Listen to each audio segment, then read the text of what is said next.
So if you wouldn't mind rising real quick. Join me in salute. I pledge Allegiance to the flag of the United States of America and to the republic for which it stands, one nation, under God, indivisible, with liberty and justice for all.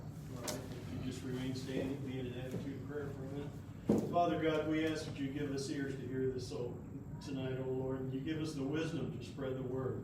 May we follow all of your laws as we proceed, and we try to return this country back to a government that was based upon that law, O Lord. May we always be kind, may we always listen, and may we always stay truthful. These things we ask in your holy name. Amen. Amen. How many has never even heard of the Convention of States or Article 5? Everybody's heard of it? Everybody knows what it's about. Everybody knows those words, Article 5 right out of the Constitution, right? So this is the part that everybody tries to confuse. You know, it can be 2/3 of the states along or 2/3 of either house. And I'm remiss again. My name's John Gwynn, by the way. I've already introduced myself, so maybe that's why I moved past it. But we've got a couple of district captains up here in the state, Richard Sackett, Robert Adams, and I'm the state director for the state. And this is Senator Rob Standridge, District 15, just south of us. We tried to get down to the Norman Central Library, but it was booked up. That's the problem with library conference rooms, they get booked up quite rapidly. This was the way that we received, you know, our amendments to the Constitution. There have been several state conventions throughout the history of the country, interstate commissions, in the way that they could put deals together between the states, or when they would resolve legal issues between the states. But this is the second half of how you can amend the Constitution, which is what Article 5 is all about. This is going to be a new year, a new legislative session coming up in January. We're going to see all kinds of misinformation going on. It's happening all over the country right now. We passed 4 more states this year. We'd hoped for twice that number, but we had quite a bit of opposition pushing out test class and voice calls and all that stuff, trying to tell people that, oh, you're going to have a runaway convention, they're going to rewrite the Constitution, they're going to take away your Second Amendment rights. Article 5 only provides for one proviso, and that's how you amend the Constitution. There was only one constitutional convention. This is not that. This is a convention of states, and the words come right out of our Constitution. So if you ever hear anybody say, we don't want a constitutional convention, or we don't want a con-con, they're getting ready to lie to you. So anytime you hear those 2 words, you know whoever's talking to you is trying to fill you full of baloney, and that's not a fact. You cannot, underneath Article 5, rewrite the Constitution. You can only amend it, and that's it. And the amendments we're trying to pursue primarily are restricting federal overreach, and we had a mock convention here recently, hopefully Senator will talk about it, where there were several provisions that they provided that would actually do that. You know, reduce the amount of land that the federal government can own, impose term limits on federal legislators, and fiscal responsibility. We can't just pay the interest on our credit cards and successfully survive. You know, there's no way the government can do it. And if anybody didn't hear yesterday, we are now officially at $33 trillion in debt. We are operating at a $2 trillion deficit annually. And if you consider the interest we're paying that I just mentioned, it's $3 trillion. Right now the projections are that within 5 years, we will hit $50 trillion in debt, which is unsustainable. The economy will basically collapse at that time. So if there was ever a sense of urgency for this to occur, to apply practical budgeting, you know, laws and examples for our government, it is now.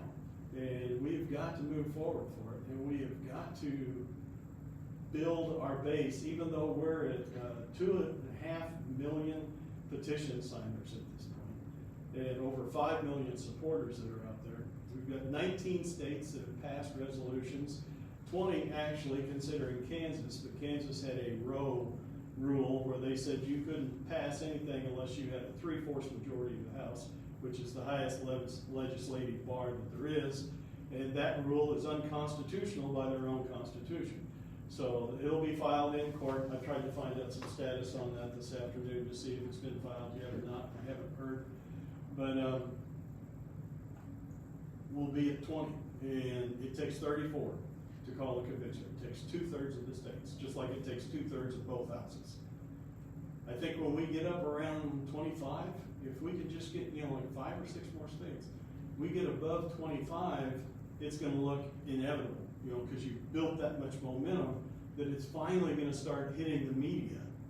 And that's what I talk about at every regional meeting we have with our directors, is if we only had the advertising budget that Mike Lindell has, if the whole world was saturated with a message of this is how you put term limits on career politicians, this is how you put basic fundamental budgeting principles into our government where they have to operate on a balanced budget. This is how you get federal overreach out of the states and out of our lives. And your First Amendment rights are guaranteed so that you can stand up at a school board meeting and say, these books don't belong in our libraries. What you're teaching our students is not allowed. You can't take our students to the doctor or to a psychologist or talk to them about gender dysphoria without the parents' knowledge and consent. These are all things that have to be done, and the federal government is reaching into all of this stuff. And I love the one on the proposed amendment as far as what land the federal government could actually own. Right now, I think they own, west of the Mississippi, something like 40% of the land. Just about the entire state, it's over 90%, 92% or so of the state of Nevada is all federal land. And every time they declare a park or do something else or, save a spotted darter or whatever, minnow, it becomes federally protected land. So they control a great deal of that. And I was going to talk a great deal more about some of this other stuff that we've got in here right now, but I know your time is limited, and we'd love to hear about, Oklahoma is one of those 19 states. We're a past state. So everybody wonders, okay, well, you're past, why are we meeting? Why are we pushing things here? Well, having the convention isn't the sole goal. The sole goal is self-governance. And we've all got to get involved. We've had people write in and say, when are you guys going to get off your rear ends and get this thing done? Well, when are you going to get off your rear end and join us and help us get it done? You can yell at the television or yell at us all you want, but what's it take to get it done is to get involved. It takes all of us, and we have to hold our elected officials accountable. We have to stand up and be heard, just like the sign outside said, show up, stand up, and speak up. Those are the things we've got to do. This is a government of the people, by the people, for the people. Even the Constitution says, we the people, okay? It is a republic, and that means you're involved. If your representative or your senator is not representing your viewpoint, you've got to be heard about it. You've got to show up. You know where any of you guys know your representative, your senator personally, been to their office, spoken to them, they should know who you are. They should know where they work.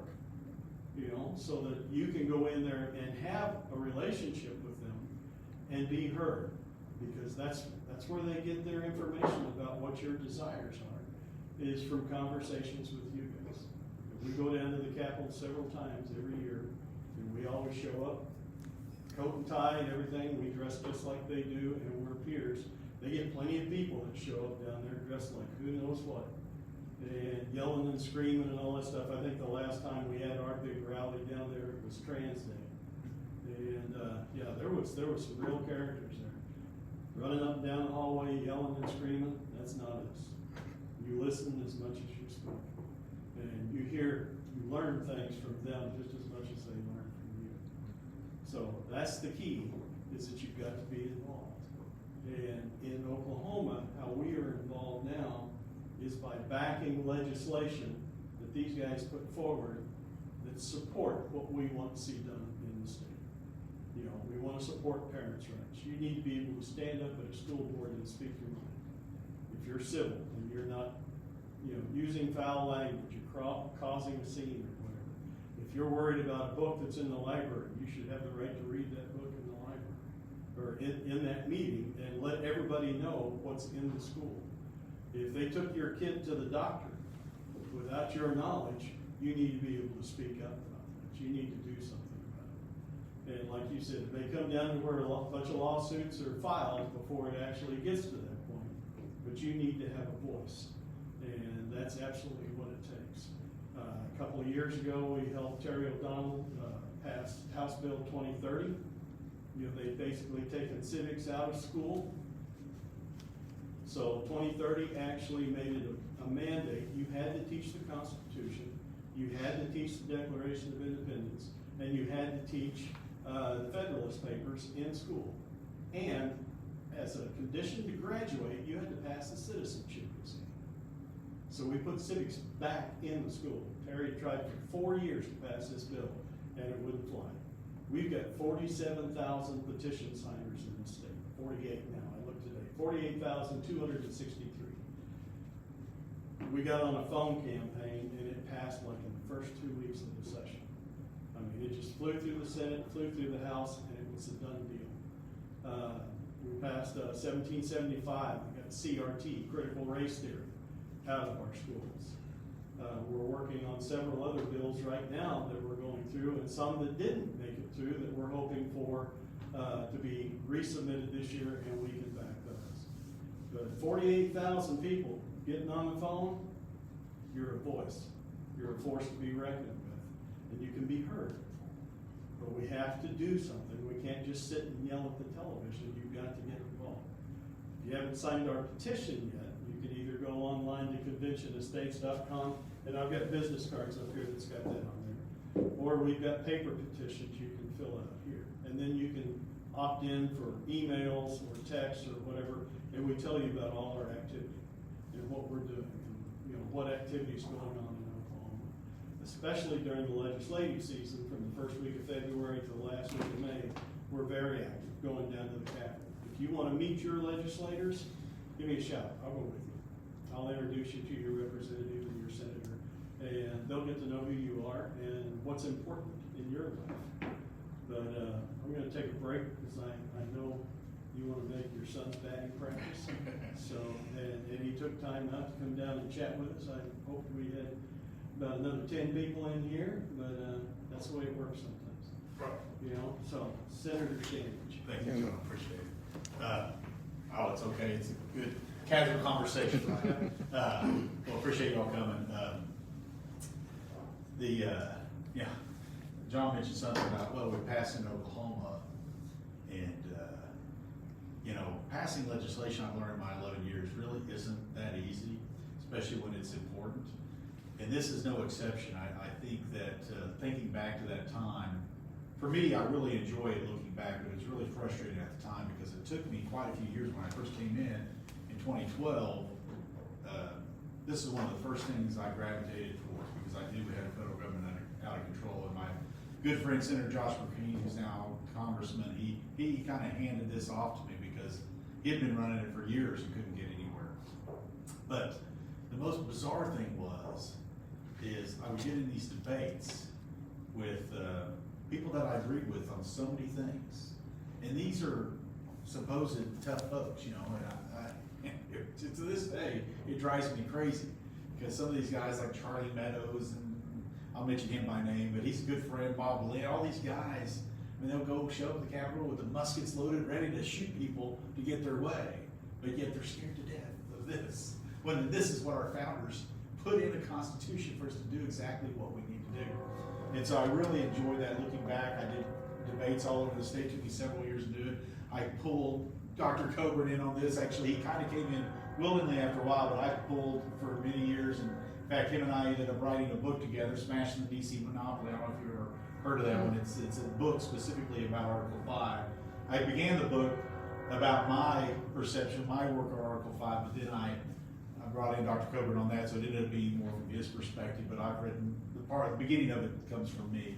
And actually I'm working on a book now, John, I don't want to not mention that because I just finished it, literally, rough first draft, but it's Article 5, and it's about how we are in the world today, and if you just extend what the government's doing today, and it's not a factual book like the Spanish DC Monopoly. It's a fiction. It's a political suspense thriller. So hopefully it'll be out next year so you can read it.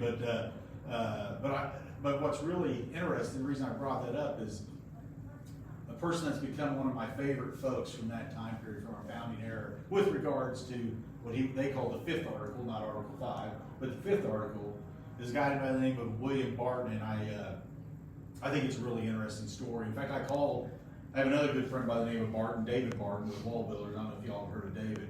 But I've talked to him about this over the years to see, David, are you sure you're not, because he's a history buff, are you sure you're not related to William? Because you want to be.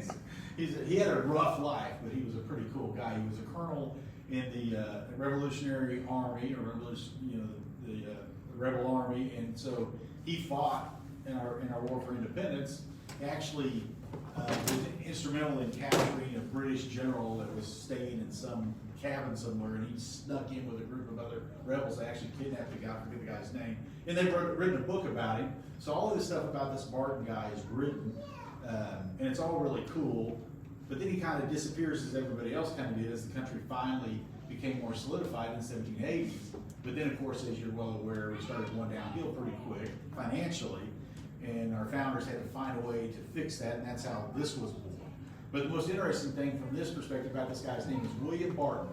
It's in a little state called Rhode Island, which, if y'all don't know, that is the last state, the last holdout to ratify the U.S. Constitution. So the fact that they ratified it all is actually kind of surprising, because Rhode Island just did not see the sense of getting out of the Articles. They felt like it was 13 essentially different countries. Some of the states felt that way. Some of the states felt like these are 13 separate sovereign entities.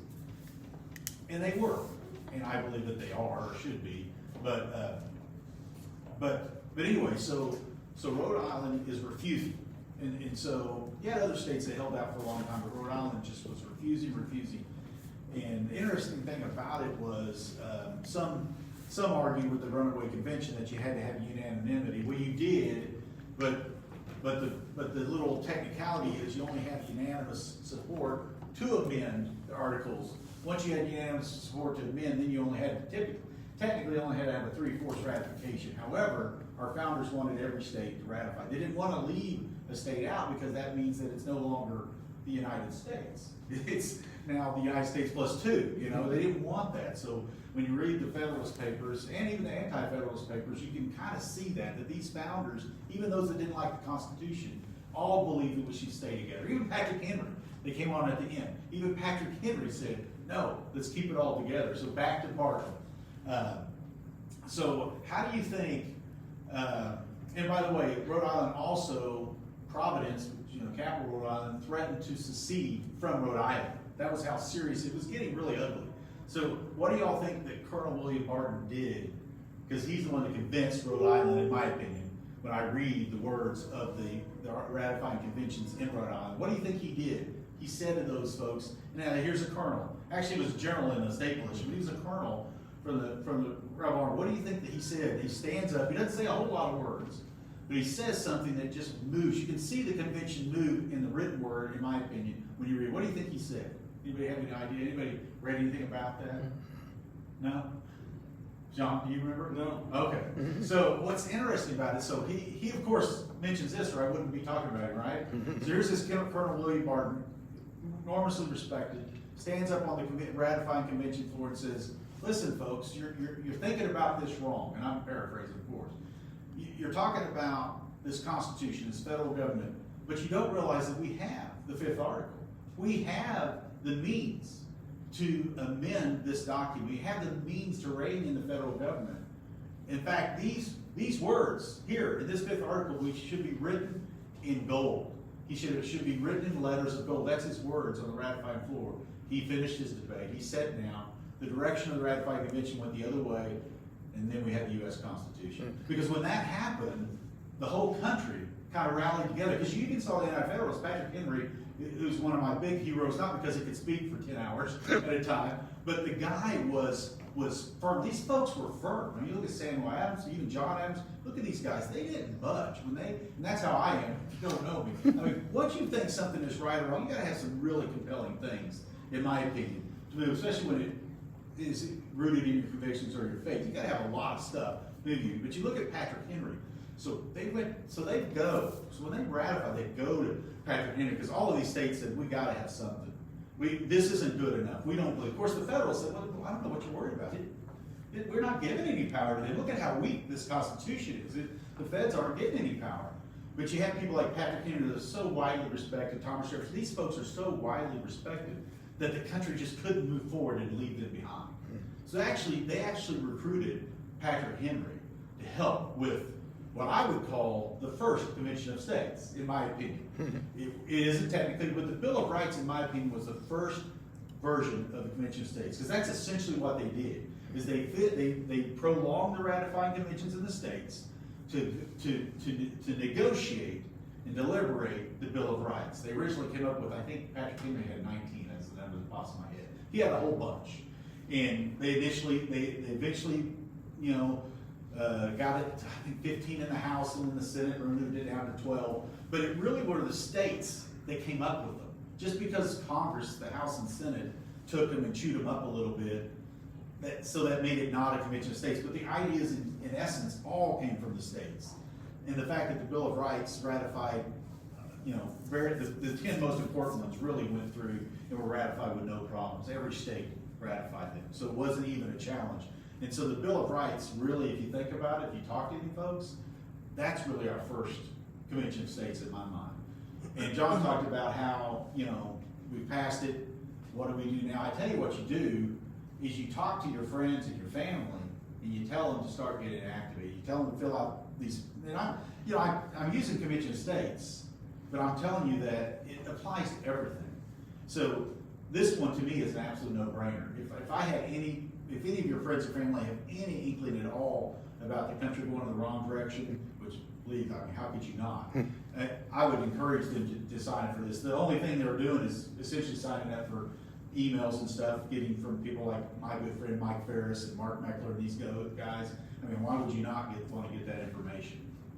And matter of fact, when I debated around the state, I drugged Mike Ferris, who I just become friends with, all over the state in Oklahoma, and him and I debated as a team for a while there. But I think it's no-brainer. But to touch on, and I apologize, I got a little bit longer, but my son is, I don't know if he's as big into baseball as I am. We have a batting practice here with him in a little while. Talking about legislation in the state that I'm working on, and I think I'm going to start talking about it. I've got a study on DEI coming up in the Education Committee. I think it's October 19th, I think is when it is.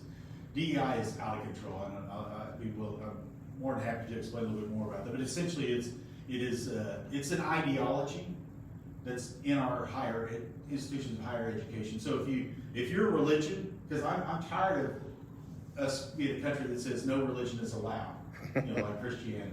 They're all religions. If you don't believe in God, that's your religion. That's your ideology. That's your belief.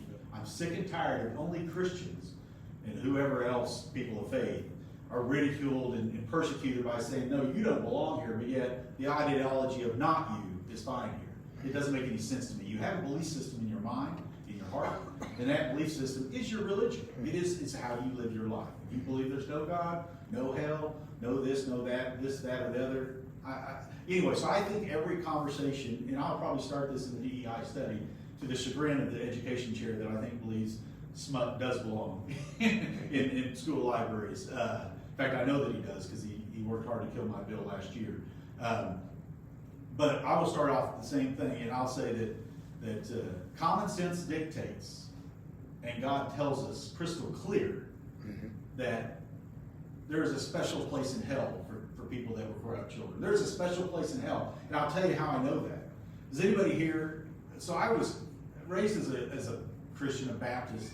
My father had a strong faith, and I kind of always had this philosophy, and I think it was given to me maybe by the church or whoever. I always had this philosophy that no sin is worse than the other sin. Anybody ever kind of heard that? You know, God doesn't judge. It's like, you know, if you kill somebody, you go to hell unless you ask forgiveness. You rob somebody, you lie. They're all, you know, God really doesn't. Well, that's totally untrue. Nobody's read the Bible that thinks that God doesn't. So is anybody familiar with the punishment that God says you're going to get if you corrupt a child? Is anybody familiar with that? Well, John, you cheat. Anybody else? Do you know what it is? Millstone hung around. That's right. I mean, he tells you that Oh, you're yes. gonna. Yeah, and these things weigh thousands of pounds. It's not like, you know, it's not like a little stone. I mean, so and to throw yourself in the deepest part of the ocean. I mean, that sounds pretty severe to me. It doesn't sound like he's going to look. You're going to get 50 lashes for that. Listen, God's serious here. He's saying, you stupid SOB. You dare corrupt a child, you're going to get the worst punishment that I could dream of. Because why would you want to do that? Yeah. Who wants to corrupt children? I mean, it's baffling. It's like Trump says all the time. I can't believe I'm standing here talking about this. I'm sitting here talking about men and women's sports. I'm talking about them taking kids in school and giving them pornography. I'm talking about they go to college and they get drag show bingo like they did at OU or what do you call it, queer tour of the base. So, like I said, ideology is ideology. If your ideology of Christianity, then you say that's wrong. Now, I don't want my child being told that gay is okay because I'm telling them that it's not. So those are crossing ideologies. Those are conflicting ideologies. If you're gonna push them down one way, you can't just say, okay, take God out of everything. We're only going to push them this way. That's an ideology, and I'm going to start talking about that at the Capitol. And when I'm done, I'll probably talk about it in the private sector and in the legal sphere, because I believe that all of that borders on unconstitutionality. If not, you know, again, we're not going to get God back in. I guess. I mean, if we're not going to get God back in, everything else belongs out too. So, you know, have you guys seen what they do? What they're providing for the kids that come to college, and they're 18, but they're kids, right? They're kids. I mean, this is the crap that they're doing for these kids. They show up to OU, they finally get to go to college. Maybe there's some little town in Oklahoma or from Texas, or who knows where they're from. They show up. First time they've been to this big school, maybe except for a tour or something. And the first thing they get is what it's called Sooner Camp, and then it's called Cowboy Camp. Hey, sign up for a queer tour, sign up for drag bingo. Nowhere in there did I say sign up for Bible reading or prayer service or, you know, sign up, you know, with your Christian group. Nothing like that's in there. So how is it right that we kick God out? And then yet we're going to put all that other smut in there. I mean, to me, it doesn't make any sense. But I've with regards to the library, I filed, I think, no nonsense legislation that made it easily to the Senate last year, 1056 we talked about earlier, and I'm going to file that again. Essentially what it does is do what you think. Like, if any one of us went out to this library and we took a penthouse or some other kind of MC material and we give it to a little kid, don't you think he might be arrested? I mean, I would think so. If there's a cop saying, what are you doing, man? What the hell's wrong with you? You give him a penthouse magazine to a 10-year-old boy? What the hell are you doing? That's what they would say, and they'd probably put you in cuffs and take you down. But yet, in school, this adult that you don't know anything about, what raises another human up on a pedestal? That baffles my mind. Nobody is better. We're all fallen and broken. I'm not gonna, if John's my next door neighbor, I don't think I'm gonna send my son over him, whether he's the best guy in the world, to teach him something that I'm not comfortable with him teaching. Why is it that you send them off to school and all of a sudden we say, oh, they're over there, you know, behind those walls. Everybody there is just golden. They can teach them about it. That's just so crazy to me. I don't know when parents decided to relinquish their parenting obligations to schools. I've never quite understood that. Oh, it's because there may be a fantastic librarian, maybe a fantastic one that has strong faith and beliefs like I have, and I would feel comfortable. But I don't know that. How could I know that? Am I going to go down there and interview him or her and make sure? So it makes no sense to me to sit there and say, okay, give my child whatever. I think most parents, if they thought through it, surely don't agree with that. And so what this bill that I have is very, very simple. It simply takes the same logic that we use for here, for you to walk out there to a child, the same in the school. So if an adult in the school gives a piece of obscene material to a child without parental, I don't even think they could do it with parental consent, in my opinion. I don't think that's legal either. Just because a parent says, oh, give them the pinouts, I don't think it makes it legal. Just like they can't say you can give them a beer if you want. No, you still can't give them a beer. So you can't give them a tattoo. There's lots of things that you can't go let them vote. So there's lots of things that they can't do, even with parental. I don't think you, so all I do is say, okay, it's the same. There's no loophole for school. There's no loophole to give pornography to kid in school. And again, I go back to the same kind of philosophy is parents have got to start realizing what's going on behind these walls. They've got to start paying attention. And to have a law like that in place, I think we quickly would, because somebody's going to get prosecuted. Because I've seen the books. In fact, in the very place we're in, I had a librarian send me an email griping me out because of this bill and telling me I was so wrong, and then turning around in the next paragraph and bragging about how she gives a book about masturbation to 6th, 7th, and 8-year-olds. And I used that word in committee, education committee, and I was lambasted by the chairman when I sent him the email from her like 10 times. I'm like, I'm only saying what she's given to 6th grades, but I can't say it here in the Capitol where we're trying to debate laws to prevent her from giving it. It doesn't make any sense to me. So, I mean, I'm not sure there's a parent that's okay with that, but I bet there's a lot that are not. And therefore, it shouldn't be done. I mean, it really, unless you want to go to every parent and say, can I give a book on masturbation to your kid? Unless you go and go sign off on all that, I just can't imagine. I don't know how many parents, if you asked 100 parents, would even 2 be okay? I don't know. I just don't think, 6th, 7th, 8th, that's pretty young. I mean, I wouldn't be okay at any age. I think it's another damn business. If I want to talk about weird stuff, good stuff, bad stuff, that's my responsibility. God entrusted me to do that, not you. Yep. And so that's my philosophy. But if another one has a different, I think they can just have the teacher go outside of school grounds. Okay, here, I'll send them over your house after school, and then you can give them all your dirty magazines or whatever you want to do. But that is a bill I've got, and we talked about maybe partnering with a different House member, because I love the people I've been working with, but man, every year it just seems like these things get caught up in the politics of crap. So I've got some, we talk about the parental bill of rights. I like that. It wasn't my bill before. I have run one like that, but I think Bullard did it this last time. Yeah. So I'll see if I can help him do that. But I'm getting close to done. I mean, I got 1 year left as far as the state goes. I say this often.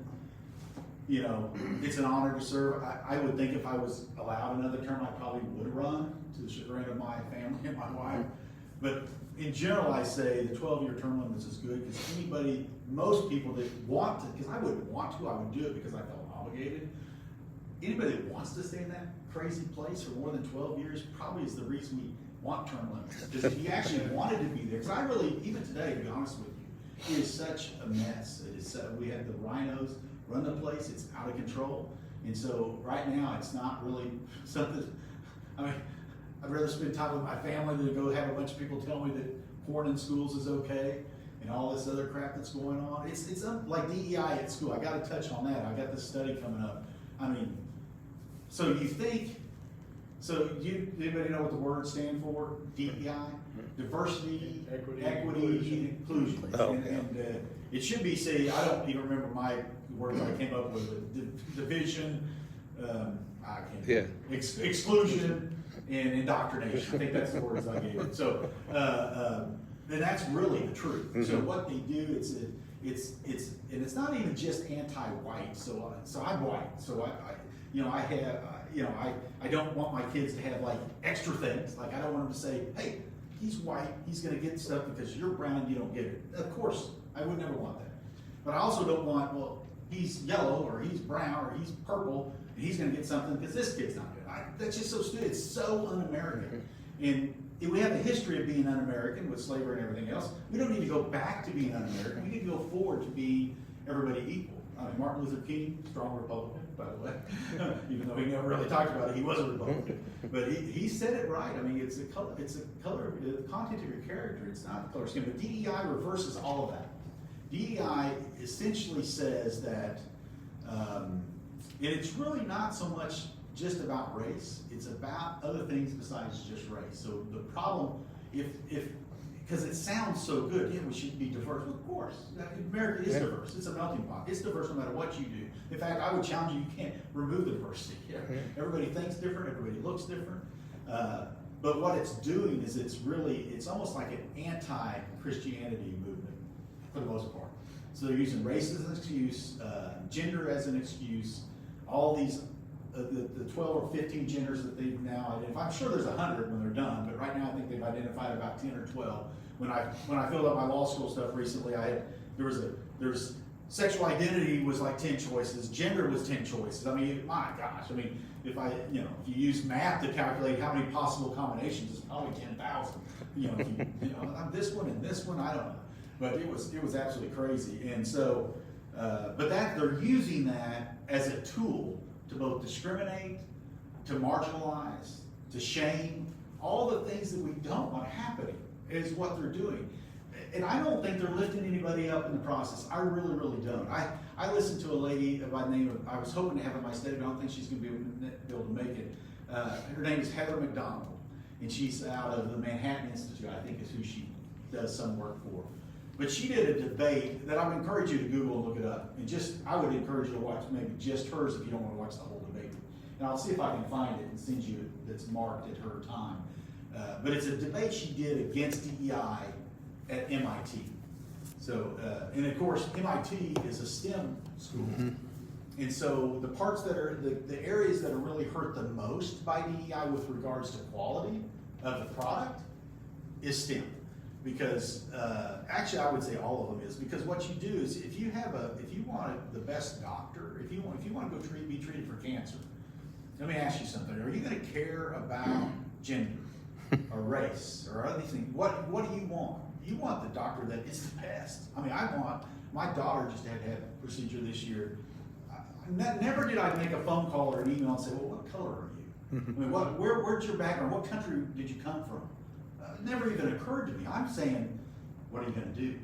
How many times have you done it? How good are you? And then I call the other doctor. What do you know about that guy? Is he any good? Never. I mean, I don't understand it. I mean, I really don't understand where it came from. I don't understand. If you have 100 people that apply to go through the residency for cardiology or whatever it may be, please tell me you're going to take the best ones. Because that one's going to be taking care of my dad, my daughter, my wife someday. Why the hell would I want somebody that isn't the best at what they do? And so this lady, Heather McDonald, was really so. That's why I wanted her here so badly, is because she started the whole conversation talking about the fact that she's a woman. And which is great. I mean, I love women, I love my family. But she made the very salient point that says, but that doesn't qualify me for anything. Right. It doesn't. I'm a woman, but that doesn't qualify me for anything. And I'm like, thank you. You're obviously very qualified for something because you're brilliant to have figured that out. Because a lot of people haven't figured that out yet. And a man could say the same thing, but for a woman to say it, I think it adds a little extra punch. Because a lot of times this whole gender thing is like, well, yeah, women are so special, but yeah, a man could do what they would do. And I'm like, we're so confused in it. We're so confused. I mean, why can't we just say a woman's a woman's, man's a man? But when it comes to MIT, she's exactly right. I don't care whether you're a woman or a man. I want the best person to get in that program. And she talked about the stats. She talked about the stats of how these kids are finishing in high school and their scores on their tests, and just the quantitative analysis she did in her 8 minutes. She only talked for 8 minutes. But what she said was so true and so smart. I mean, she just simply said, well, here's the numbers. You know, these African American scores are so low. Well, how in the world are you convincing me that they should be in this program? And then, of course, the other side is going to say, well, what are we going to do for them? You can't just take somebody down here and put them here. You got to figure out how to get them there over here before they come over here. And that's what she said. Our problem is not here. Our problem is because they're not getting, in common ed, they're not getting to where they need to be. They're never, you can't, hand a scalpel to somebody that's not here. So it's just so simple, but it's true. And so, and that's why I've always been an advocate for school choice, because I think the civil rights issue of our day is absolutely school choice, and we passed a big one last year. I've been filing it every year.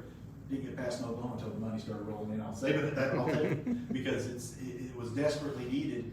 And those inner city kids, or whoever they are that aren't doing well, this is their ticket, in my opinion. So their ticket is to say, okay, this school is a D-rated school. I'm doing horribly. I mean, my independent spirit of me says you should be able to do good no matter where you're at, so that's my kind of tough love approach. But I understand that there's good schools and bad schools. So if those parents say, hey, my kid is failing here, he's not doing good, the standardized tests, he's just bombing them. Well, you may not like standardized tests, but that's an indication of how well he's gonna do when he gets to college, I promise you that. So move him out. And then these private schools are gonna start popping up, especially in those areas where the schools are failing. That's where they're gonna pop up because these parents care. Whether they're black, brown, or white, I don't care what color they are, they're gonna care whether their kids succeed. And so they're gonna look at that and say, okay, I'll take my tax dollars, I'm gonna take it down there. So I'm really excited to see what that does, but DEI, back to the topic I started, is really destroying our institutions of higher ed. It absolutely is destroying them. In my opinion, I've run this bill a couple of years, is they should not get a penny of taxpayer dollars. In my bill, I've run several versions. Like I've run the one I think should pass with no. Instead, last year we gave them $150 million more, by the way, of your money, for as a reward for promoting this crap. Well, before then, we actually cut their budget for other reasons, not for this one. This one warrants, I think, eliminating their budget until they turn around. I mean, UCO, Todd Lamb's up there. My understanding is they're doing fantastic up there, and I just talked to a friend that just transferred his son to up there because they put him through all this indoctrination crap at OU and he had enough. And UCO, I mean, why can UCO have a normal college experience and OU can't, or OSU? I mean, it's baffling to me. But I'll be glad to take some questions about the 5th article or any of these other issues that y'all have. What's your name again? Rob Standridge. My district is south of the border, south of Indian Hills, the People's Republic of Norman. You know, last time I ran against the pole climber, I had advisors over the years tell me about my race in Norman. I found it very interesting. Back to me, I'm the same I was then, now, and probably forever, regardless of what people think. But when I first ran, I was told to shave.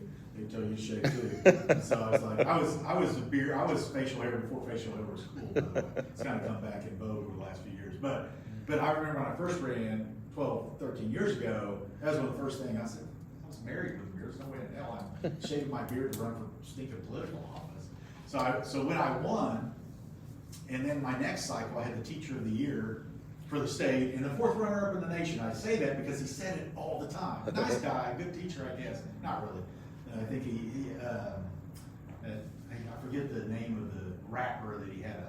He had the rapper Tupac Shakur, I think was the guy that he murdered people and was killed. I mean, he's like a criminal. He had that in his classroom. Like, well, all the rappers, why would you put it in there? But whatever. But evidently a good teacher according to his colleagues. But I was told before that, I said, well, you need to, because I had school, back then school choice wasn't very popular either, by the way. And I had school choice on my education platform on the website, and I had various other things. And so some of my friends and strong supporters came to me and said, I think you need to soften that up. And they brought me this letter to sign, to send, and I've never signed a pledge for anything. I don't even know if I've signed this pledge, but I passed it, so you can trust me that I support it. But I just don't like signing anything. But anyway, they brought me this pledge and said, oh, here. And it didn't say I was against school choice, but it was essentially this mamby-pamby, watered-down thing about education and how soft and cuddly I was and all of that. And so I looked at it and I said, no, I'm not going to sign that. In fact, I went to my website and took school choice was down in the bottom, and I put it at the top. The first words in education. And so, and people were concerned that I would lose or whatever. And I thought, you know what, if I lose, that's really, because this guy was very left of me. And I was like, that's really a bad sign for, I think, our community. And so I only won by 65, I think 64%, so, which in politics is a stomping. So anyway, and so my next time, I've only ever had one Republican try to run against me. I think he got like 1 or 2%, because you can't get right of me. And I'm not crazy, right? I'm just normal. And normal people, I think, sorry if you're left me, sorry. But I just think that's just normal. If you look at your faith and you look at what you believe in, why aren't you here? I think that's just normal, unless you believe in some subpar moron male athlete competing against some girl that worked her whole life to play softball. I mean, that's next. Softball, basketball, you just wait. Yeah. This crap is coming to everything. These subpar moron guys, now because the public, when are, no offense, but I mean, where's the feminists? I mean, where are they at? Where they should be raising hell. It's, what the heck? These guys are out there going in our bathrooms and playing in our sports. You know, where are the feminists today is what I want to know. They want all the jobs and everything, which is great. I mean, I think a woman can do. I hope that my wife's able to stay with our family and do the things that she loves to do. But if she wants to go out and be some corporate lawyer, I think she can do that, which is great.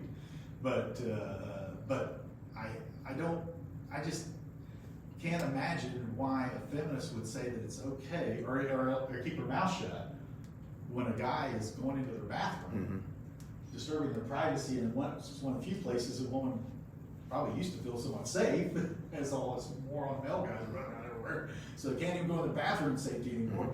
And the guys are out there kicking their butt in weightlifting. And you know, if you've seen pictures of these guys, the guys that are swimming and that, and these guys are idiots. Look at them. Well, I mean, you dressed up as a woman or not, they look like fools.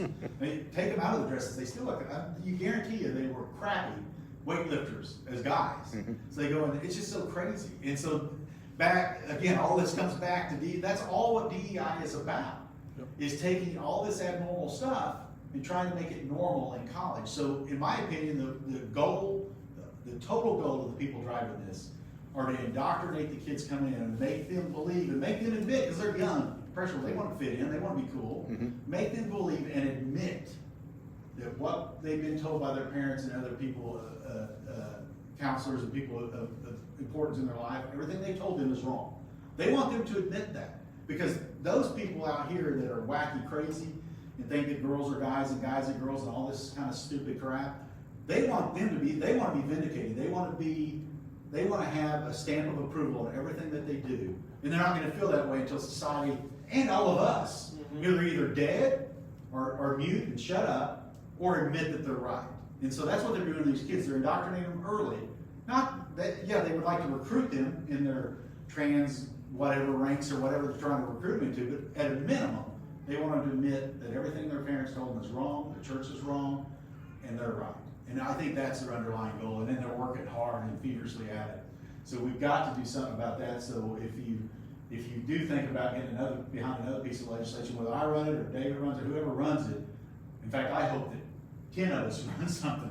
We've got to get that out of our schools. It is really, my daughter's going to start, she's committed to going to OU pretty much, and she's strong, her faith is strong, I feel confident with her. They're not after her as much as they're after the kids that come from the little towns, don't know what they're going to be facing, or they had a tougher home life, and so they don't have a strong faith. That's who they're after. I mean, they can get them easy. And so, anyway, I said this a minute ago, I'll say it again. I do want to go to my son's batting practice, but can I answer any questions or any thoughts you all might have? What's been the toughest thing about being in the Senate? Well, probably several, but. Yeah, the toughest thing is when I came in, the caucus, the Republican caucus was pretty conservative, and I enjoyed that because I don't understand the labels. I just feel like I'm normal. I mean, I believe in God. I believe there's a right and a wrong. I try to discern that without being judgmental. I think that should be reflected at the Capitol. We were somewhat conservative in the beginning. What's the most frustrating part for me has been that change, to where people that probably were either leftists or Democrats a few years ago now have said they're Republicans, and they lie to all of their voters and tell them that they're pro this and they're pro Christian and all this, and then they get up there and they kill everything to try to protect children. And you take the library bill.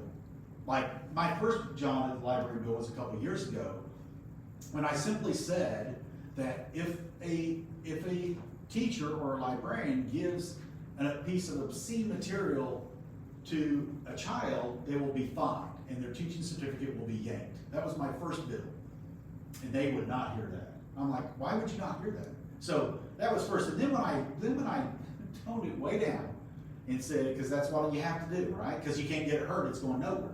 So I toned it way down, and I simply said that you can't give a book that's strictly about sex in an obscene way to a child, period. I didn't put punishment in there, didn't. So I hear it in front of the committee. The chairman works behind my back to try to kill it. And so he tries it, but finally he relents and lets it get heard. But then he debates against it. So what's frustrating about it is not so much the gentleman that's there, that's doing that. He has a right to debate against it and vote against it so he can fulfill Matthew 18:6 and get the millstone around his neck. He's welcome to do that. He's human. If he wants to burn in hell forever, he's welcome to do that. But what the problem I had with it was, why are we putting all those type of people in positions of power in a Republican caucus? Why wouldn't we put strong Christians and people that are convicted in beliefs, which is how it was when I started? And I would do things when I started. It's changed so much in 10 years. I can't believe, and again, I hate to echo Trump all the time, but when he says that, it resonates with me. Who would think that we'd be talking about parental rights? When I first started, we were just talking about parental rights with regards to homeschool. It was a big issue. We want to make sure the government doesn't get in and start telling homeschoolers, I'm with you. But there's only so much we can do. Because you can only, yes, you want to protect homeschoolers, but our laws, it's in our Constitution in Oklahoma. So, and nothing was going on to them. So I like that environment where I have some homeschool people that I love come to my office and say, what can you do to protect them? I said, well, what are they doing to you? Oh, nothing. They're not doing anything to us. Well, that's good news. Well, we don't want anything to, okay, well, what can we do? That's the conversations I was having my first 5 years, is if nothing's going on, but what do I do? No guys are going to burn girls' bathrooms. We want to protect against it. And we did that some. And so now when it's going on, we're doing nothing. When the things that we talked about 10 years ago as some kind of fantasy that would never happen in Oklahoma, they're happening now. And when we had the courage to do it, we didn't do much. And now that we have to do it, we have zero courage. Zero. Less than zero. And I voted against, for my first time in 11 years, I always made it a point to vote for the budget, because I'm never going to agree with all the budget. This is the first time in 11 years serving as a senator. It's a big deal not to vote for a budget. It's a big deal. And I was in leadership almost that entire time. I voted against the education budget, the higher ed budget, not the accommodated budget. And then I voted against the actual budget. That shows my frustration. How can you give universities $150 million more when they're doing the worst thing according to God? Pardon me for invoking him. According to him, that's the worst thing they could do. Didn't we talk about that sin earlier? That's a pretty bad punishment. So, of all the things we're doing, why wouldn't we focus on that if we believe that he has a point to make? But that's been, you can tell I'm frustrated. Politics is so frustrating. What percentage are rhinos? We have 40. I ran for the leader of the Senate last fall. So I think this might be a close estimate. I needed 20 votes, or 21. I had 22 commitments. But 3 lied to me, so I lost by 1 vote. That's about, I think there's somewhere around there. I think there's probably about 15 out of 40. It's probably about 15 really strong people of faith, or strong enough to risk something. Yeah. Which I don't understand that, actually. I don't understand why you wouldn't just vote. I told freshmen that came in, I like them. I tell them recently, I said, if you don't vote no now, Annie, it's going to be hard for you to start voting no later. Because because once somebody thinks you're always going to vote yes, then you're going to surprise them. To me, I never even thought about it. I just vote no, and I just vote, But a lot of people run, and I don't mean this to be mean towards it. I like the people I serve with. I always try to delineate between senator and neighbor or friend. Most of the people I serve with, nice people, Democrat, Republican, whatever. If they were my neighbor, I'd probably enjoy having them as a neighbor. I'd probably go over there, eat barbecue in the backyard, and watch the football game or whatever. But a lot of them probably shouldn't be senators. Shouldn't you be convicted about something? Shouldn't you have strengths of conviction, reasons to vote? And so that breakdown is because even that breakdown, maybe some more of those are conservative, but they just aren't convicted. You said 15 out of 40? That was Yeah, probably about 15 or 40. Okay. But they're all Republicans. So it begs the question, for some at least, are you really, voters are going to have to vet these people better. I mean, you have to figure out if they're lying. I mean, if they're lying, I mean, you say you don't want DEI in colleges, but you don't do anything about it. They might go home at their some meeting and say, yeah, this transgender stuff is out of control, but then you do nothing to protect women in their sports. That took several years for us to do that. And the surgery thing is such a weak. I had some really strong legislation on the transgender surgeries. I think, I'm a lawyer now, so I'll say from a lawyer's perspective, I think it was good and smart. Never even got a hearing.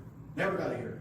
And so what we ended up was thrown out immediately, because what we did was we tried to say in these big colorful words that you can't do it to a minor, but I don't know. I don't want to fault the senator that did it. I think she was trying to do good, but we really you need more than that.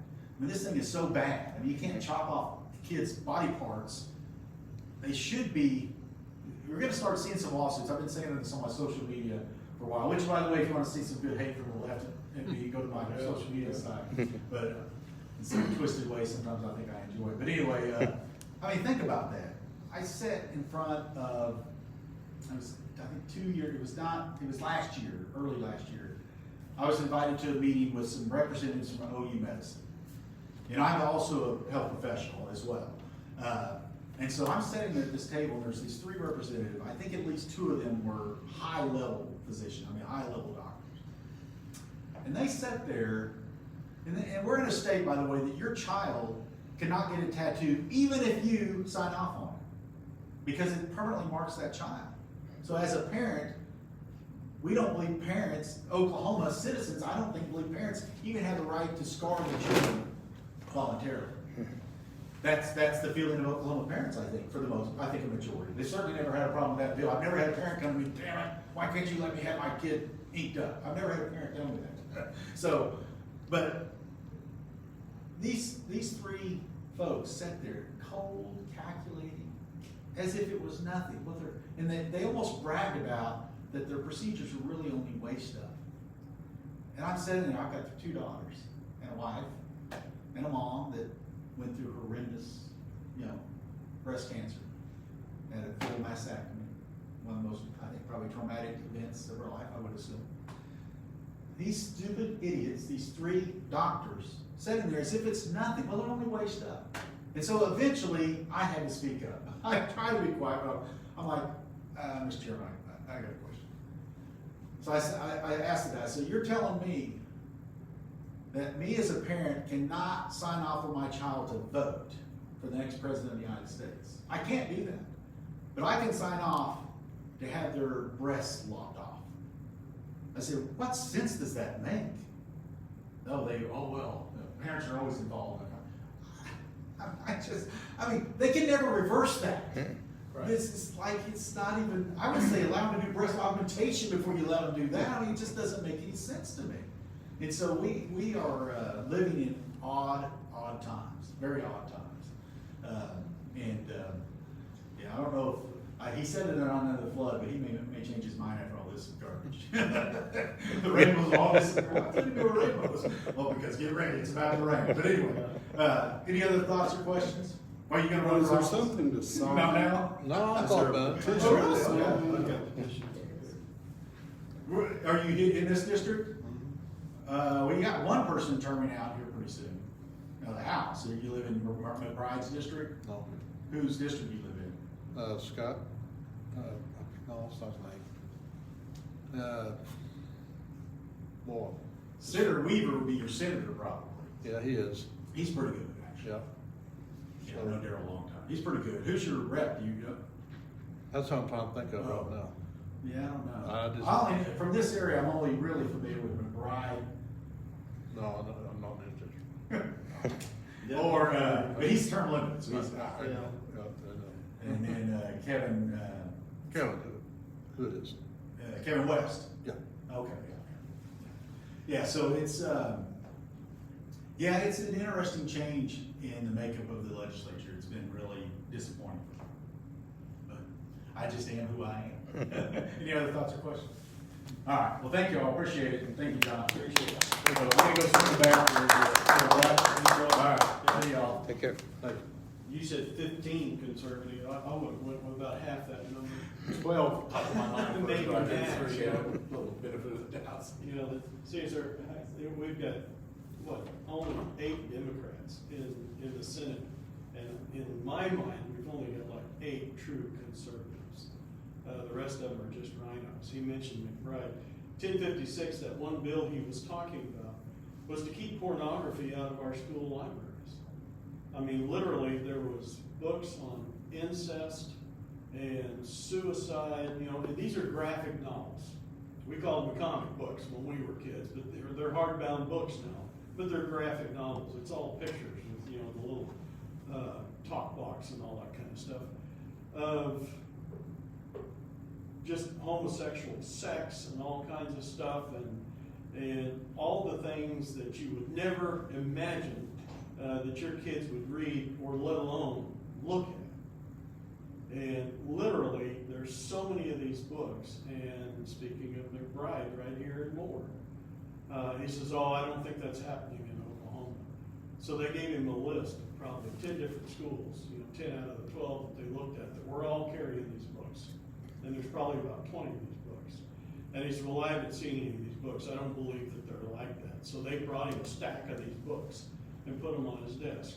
Okay, so he told the media, "Well, I got people up here in the Capitol building sending me porn." And so the news media came up and interviewed Senator Standridge. And he said, "Here, I'll just show you." You know, Kevin Ogle and all these people on Channel 4. He said, "Just show them these pages. Read this paragraph." And they said, "We can't do that on the news. There's children in the audience." You know, that's the whole point. You know, if they did talk about it on the news that night, they said Republicans are trying to ban books in school. So you can't trust the media. You know, you can't trust the supposed conservatives we've got. McBride was the chair of the Education Committee, and he killed Senator Standridge's bill to keep the pornography in front of our 12, 13, and 14-year-old kids. So, but he term limits at the end of next year, so at least he'll be gone. I think Blair's running for his seat right now, and I think he's the nephew of Paul Blair up in Edmonds. So he's a solid, staunch Christian conservative family. You know, he's a pastor. So that would be something hopeful. But, you know, our real problem is, you know, just budgetary, you know, balanced budget, federal government completely out of their box and taking over anything that the state is supposed to do. The opposition that constantly provides misinformation about what Article 5 is rely heavily on Article 6 and the 10th Amendment, which is nullification, and I'm a staunch 10th Amendment guy, states' rights, okay? But states' rights and state law is subject to federal law, which is what Article 6 says. You know, it's the Constitution, and then it's federal law, and then it's state law. So whenever they say we're going to nullify that, anytime you see the Attorney General come out and say, well, they just passed this, or, you know, Biden's new executive order or whatever, we're going to say that's illegal, we're not going to abide by that. Well, by saying that, the only thing that you're doing is giving the Attorney General a license to sue and say, we think your law is unconstitutional. So you hold it at bay until you can actually have a court hearing. How many nullification court cases do you think have been won by the state? Zero. Not one. Why? Because federal law trumps state law. Nullification is not the answer. Congress passes 300 to 400 laws per year. It's not those laws that's killing us. Congress got how many, or not Congress, but the government has how many agencies? NIH, EPA, the IRS, you know, all the Dr. Fauci's in the world that process 3,000 to 4,000 regulations per year that have the same effect on your life. I need to drink as law. They weren't elected to office. Those are appointed bureaucrats that are in there for 40, 50 years. Term limits was one of the things that we were going to affect federal appointees with. How effective you can get with that, you know, whether it's the director of the CIA, the FBI, or the NIH, or whatever, that's one thing. How far down you get within, you know, the federal employment ranks, you know, there's a constitutionality question there. So is Oklahoma part of the Convention of States? We were the seventh state to pass back in 2016. So we're passed. So like I said, our focus is legislation in the state. Legislation that keeps the federal government out of our business and provides rights back to parents and patients, families, and puts the power, you know, according to the Constitution, the federal government is limited. It doesn't provide powers to them. The only thing they have are, you know, the implied and executive powers. There's like 17 that are contained within the Constitution. Everything else is belonging to the states and to the people. So how do And we- they have crept in. And So how do we help get 14 more states? well, one, we have to spread the word. Like I said, we don't have this enormous advertising budget. I think if everybody, you know, everybody in the world knows who Mike Lindell and the My Pillow is, you know, if we had that kind of a budget, then everybody would, you know, it'd be a forehead slapping moment. We should have done this 10, 15 years ago. But it's really just a matter of awareness. I went up to Rooster Days up in Tulsa. I had never been there before. It's supposed to be the oldest fair in the state. When I was up there 2 years ago, it was the 90th anniversary of that fair. There was probably 200 people come through our booth. And I think 2 people had heard of Convention of States or was aware of Article 5. It's just awareness. People don't know. You know, they know you amend the Constitution by having 2/3 of both houses come together and they propose an amendment. That doesn't make it one. It has to be ratified by 3/4 of all the states. We need 34 to hold a convention. There's only 4 more states necessary to pass an amendment. They're arguing about they'll take away your Second Amendment. We've got 28 states that have constitutional carry. If you think that they could get that by, I mean, it only takes 13 states. When he was talking about parents' rights with Senator Bullard down in Durant. Up in Tulsa, they took a whole busload of teenage girls to the clinic to get Norplant injections. Birth control. They didn't tell the parents. They said, we don't have to, these are our kids. This is Tulsa School District. Tulsa School District. So Senator Bullard passed a bill that says you can't do medical care, you can't do psychiatric care, you can't do counseling, you can't do anything without the parents' knowledge and consent. Whatever happened to getting a parent slip just to go on a field trip? This is part That of. went to the Health and Human Services Committee in the House. It flew through the Senate. Cynthia Rowe down in District 42, Lindsay, all that area, down around Blanchard and all that stuff. She's the chair and she's a health professional. It was her opinion that teenage girls have a right to contraception without their parents' knowledge. So she decided, one person for every parent in this state, of what was necessary. So it doesn't take just 13 states to kill a bad amendment. It just takes one body, the House or the Senate, or it takes one committee chair not to hear it. One person can block anything like that. So, John, is these girls, was this taken on the previous superintendent's watch in Tulsa? Yes, Okay. under Joy Hoffmeister. No, I mean, it's Tulsa Public Schools. She was, for the State Department of Education, Joy Hoffmeister was the superintendent then. And through GIST, up in Tulsa, that was her. Okay. And everybody praised about what a great job she did. It was so sad, that Ryan Walters run them out. 70% of the Tulsa School District schools couldn't meet the reading level. There was like 40% of those were failing level.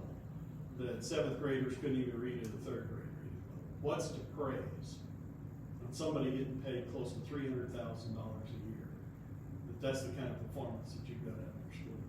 These kids were graduating I don't know how, because obviously they couldn't read the exam, but they were graduating and being sent out into the world totally unprepared to provide for themselves. I need to sign whatever it is I You betcha. want to, need to sign. I've Do you got have some others that I can have You bet, you can grab whatever and I can give you friends and those. family sign? And like I said, you can go, online and sign up too. I know it gets some, We have already done that. let me find, I know I've got petitions in here. Somewhere, I saw a whole bunch of them earlier. Oh, I'm looking at them right here.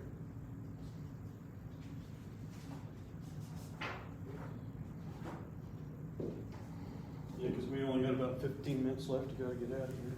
If anybody wants one, here's cards. There's 2 of them there. So just grab one of those and we can fat finger that data in there.